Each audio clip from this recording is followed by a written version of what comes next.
বলছিল যে আমরা ছোটবেলা থেকে দেখে এসেছি অনামিকা দিকে, মানে ভীষণ ভয় পেতাম ছোটবেলায়, এখন দেখে মনে হচ্ছে সব থেকে মিষ্টি রসগোল্লা। ওরকম পাগল।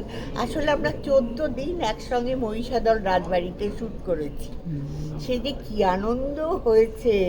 আর রাইমা তো ভীষণ, কি বলবো আমি, ওকে মনে হয় কখন একটা বাচ্চা, কখনো মানে ও যে ওই ঘরের, আমরা তো জানি বাবা সুচিত্রা সেনের নাতনি, কিচ্ছু নেই, একটা শিশুর মতন।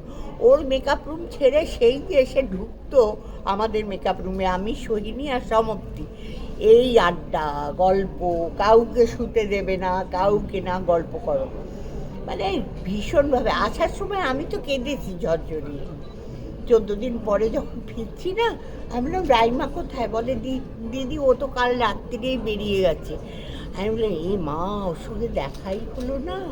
ও মা, তারপর দিনই দেখি হোয়াটসঅ্যাপে একটা ইয়ে পাঠিয়েছে আমাকে। তো ও এরকম। সমাপ্তিও ভীষণ ভালো নতুনের মধ্যে, হ্যাঁ। আর ছেলে দুটো খুবই ভালো। আর তাছাড়া অর্জুন আর সাহেব তো আমার চেনা, সেই জন্য ছবিটা একটা উইন্ডোজ মানেই ভালো ছবি দেয়।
বিয়ে হওয়ার কথা ছিল সাম্যক্তির সঙ্গে, কিন্তু আমার বিয়ে হলো না। হ্যাঁ, কেন হলো না? হওয়ার তো কথা ছিল। এবং অদ্ভুত ব্যাপার দেখুন, যে আমার আগের পক্ষের বউ রাইমা সেখানে দাঁড়িয়ে আছে। এটা কিন্তু হয় না, বিশ্বাস করুন, যে আমার বিয়ে হবে এর সঙ্গে আমার আগের পক্ষের বউ দাঁড়িয়ে আছে এবং দুজনেই হাসছে। এটা কেন হচ্ছে আপনারা দেখবেন 29শে মে আমাদের ফুলপিসি ও এডভার্ড রিলিজ হবে আপনাদের আশেপাশে প্রেক্ষাগৃহে।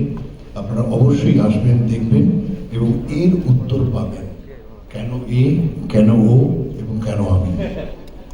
ওকে, how petrified I am, they don't know. I'm like a sandwich.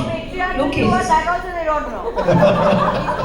petrified, he's looking very, very happy. Can't you see the glow? It means I can handle. Okay.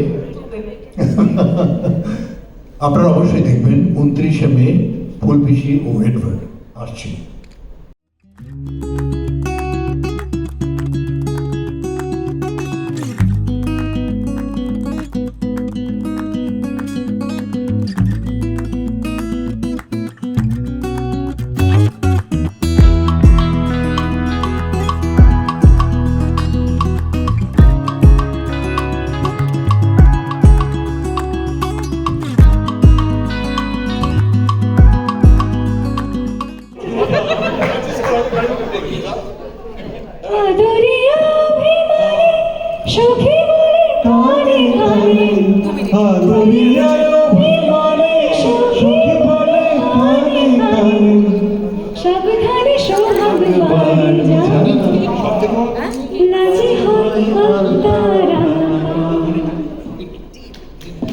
ঠিক আছে, আমাদের হ্যাঁ, সবাই মিলে একটু জোরে হয়ে যায়। ফুলপিসি Edward, hip hip hooray, hip hip hurray.